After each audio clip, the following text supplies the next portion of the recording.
কেতিয়াবা ৰাতি সকলো শুই যোৱাৰ পিছত আপুনি মনে মনে ঈশ্বৰক এটা কথা কৈছেনে? হে ঈশ্বৰ, মই আৰু নোৱাৰিছোঁ। মোৰ এই সমস্যাটো অলপ সহজ কৰি দিয়া।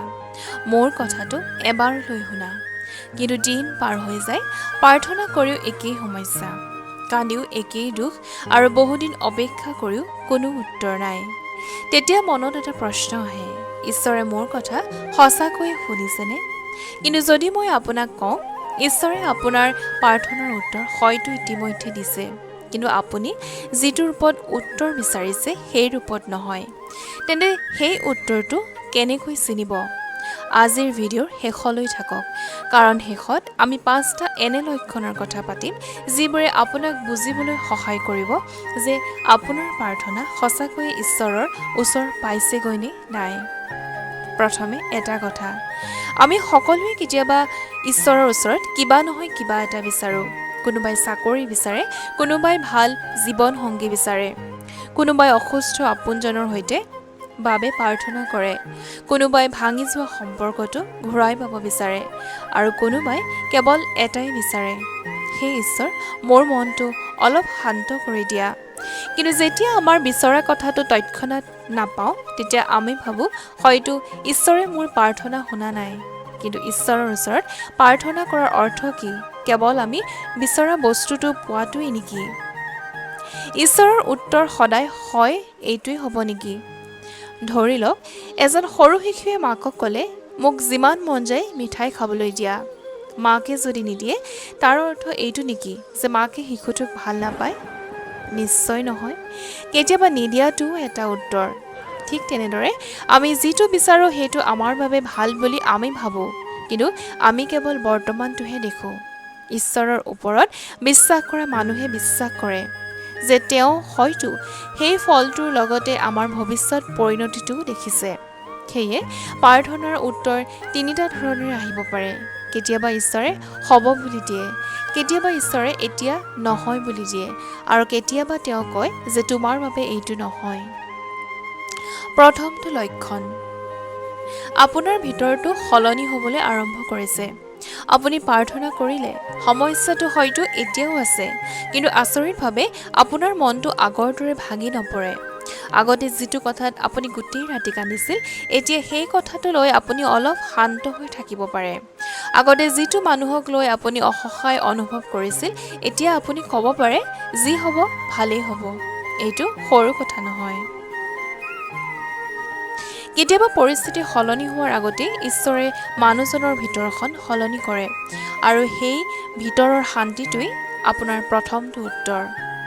দ্বিতীয়টো লক্ষণ হৈছে বন্ধ দুৱাৰখনৰ অৰ্থ। কেতিয়াবা আমি কোনো এটা বস্তুৰ বাবে বহুত প্ৰাৰ্থনা কৰোঁ, এটা চাকৰি, এটা সম্পৰ্ক, এটা সুযোগ, কিন্তু যিমানেই চেষ্টা কৰোঁ দুৱাৰখন খোল নাখায়। আমি ভাবোঁ, কিয় ঈশ্বৰ? কিন্তু বহু সময়ত বহু বছৰৰ পিছত ঘূৰি চালে আমি বুজোঁ যে ভালেই হৈছিল যে সেইটো মোৰ জীৱনত নহ'ল। যিটো সময়ত যিটোক আমি ক্ষতি বুলি ভাবিছিলোঁ, সেইটোৱে পিছত আমাৰ বাবে ৰক্ষা হৈ পৰিছিল। সেয়ে প্ৰতিটো বন্ধ দুৱাৰক ঈশ্বৰৰ নীৰৱতা বুলি নাভাবিব। কেতিয়াবা বন্ধ দুৱাৰখনেই উত্তৰ হ'ব পাৰে। তৃতীয়টো লক্ষণ, সঠিক পথটো অলপ অলপকৈ স্পষ্ট হৈ পৰে। আপুনি কেতিয়াবা লক্ষ্য কৰিছেনে, এটা সমস্যাৰ মাজত হঠাৎ কোনো এজন মানুহৰ এটা কথা, এখন কিতাপৰ এটা বাক্য, গীতাৰ এটা শ্লোক অথবা নিজৰ মনৰ ভিতৰৰ এটা চিন্তাই আপোনাক নতুন পথ দেখুৱাই দিয়ে। এইবোৰ অলৌকিক ঘটনা বুলি প্ৰমাণ কৰাৰ প্ৰয়োজন নাই, কিন্তু বিশ্বাসৰ দৃষ্টিৰে চালে কেতিয়াবা উত্তৰটো কোনো আকাশী শব্দ হৈ নাহে। উত্তৰটো আহে আপোনাৰ বিবেক, বুদ্ধি, মানুহৰ সহায় আৰু নতুন সুযোগৰ মাজেৰে। সেয়ে ঈশ্বৰে কেৱল এইটো মোক কিয় নিদিলে বুলি নুসুধিব, ঈশ্বৰে মোক কি বুজিবলৈ সহায় কৰিলে সেইটোহে সুধিব। চতুৰ্থটো লক্ষণ হৈছে আপুনি এৰি দিবলৈ শিকক। এইটো হয়তো আটাইতকৈ গভীৰ লক্ষণ। আপুনি আগতে কৈছিল, এইটো নহ'লে মই সুখী হ'ব নোৱাৰোঁ, কিন্তু এদিন আপুনি উপলব্ধি কৰিলে, হয়, মই এইটো বিচাৰিছিলোঁ, কিন্তু এতিয়া মই মোৰ জীৱনটো এটা বস্তুৰ ওপৰত নিৰ্ভৰ কৰিব নিবিচাৰোঁ। আপুনি প্ৰাৰ্থনা কৰে, চেষ্টা কৰে, কিন্তু ফলটো ঈশ্বৰৰ হাতত এৰি দিবলৈ শিকে। এইটোৱে গীতাৰ এটা গভীৰ শিক্ষা। শ্ৰীকৃষ্ণই কৰ্ম কৰিবলৈ কৈছে, কিন্তু ফলৰ প্ৰতি অতিমাত্ৰা আসক্তি নহ'বলৈও কৈছে। আপোনাৰ কাম কেৱল সৎভাৱে চেষ্টা কৰি যোৱাটোহে, ফলটো আসক্তি এৰি গ্ৰহণ কৰা। 5 নম্বৰ লক্ষ্যটো হৈছে আপুনি অধিক ভাল মানুহ হ'বলৈ আৰম্ভ কৰিছে। সঁচা প্ৰাৰ্থনাই কেৱল আমাৰ ভাগ্য সলনি কৰিব বুলি আশা কৰা নহয়, ই আমাৰ কেতিয়াবা চৰিত্ৰ সলনি কৰিব পাৰে। আপুনি যদি আগতকৈ অলপ বেছি ধৈৰ্যশীল হৈছে, অলপ বেছি ক্ষমা কৰিবলৈ শিকিছে, আনৰ দুখ বুজিবলৈ আৰম্ভ কৰিছে, অহংকাৰ আগতকৈ অলপ কমিছে আৰু ভুল কৰিলে নিজৰ ভুল স্বীকাৰ কৰিবলৈ পাৰিছে, তেন্তে আপোনাৰ প্ৰাৰ্থনাই আপোনাৰ ভিতৰত কিবা এটা সলনি কৰিছে, আৰু হয়তো সেইটোৱেই আটাইতকৈ ডাঙৰ শিক্ষা। শ্ৰীমদ ভাগৱতৰ 9ম অধ্যায়ত শ্ৰীকৃষ্ণই ভক্তিৰ সৈতে ঈশ্বৰৰ ওপৰত আশ্ৰয়ৰ কথা কৈছে, আৰু 18 অধ্যায়ত তেওঁ কয়, সৰ্বধৰ্মান পৰিত্যাজ্য মামেকং শৰণং ব্ৰজ, অৰ্থাৎ নিজৰ অহংকাৰ আৰু সকলো ভয় এৰি ঈশ্বৰৰ শৰণ লোৱাৰ শিক্ষা দিয়া হৈছে। কিন্তু ইয়াৰ অৰ্থ এইটো নহয় যে মই প্ৰাৰ্থনা কৰিম আৰু কাম একো নকৰোঁ। নহয়, প্ৰাৰ্থনাই হাত দুটা বন্ধ কৰে, কিন্তু কৰ্মই হাত দুখন কামত লগায়। আপুনি ঈশ্বৰৰ ওচৰত প্ৰাৰ্থনা কৰক, তাৰ পিছত যিটো কৰিব লাগে সেইটো আন্তৰিকভাৱে কৰক। চাকৰি বিচাৰিলে আবেদন কৰক, সম্পৰ্ক বচাব বিচাৰিলে কথা পাতক, স্বাস্থ্য বিচাৰিলে চিকিৎসা লওক, জীৱন সলাব বিচাৰিলে নিজৰ অভ্যাসটো সলাওক। প্ৰাৰ্থনা, সৎকৰ্ম আৰু বিশ্বাস, এই তিনিওটাই একেলগে আগবঢ়াই নিয়ক।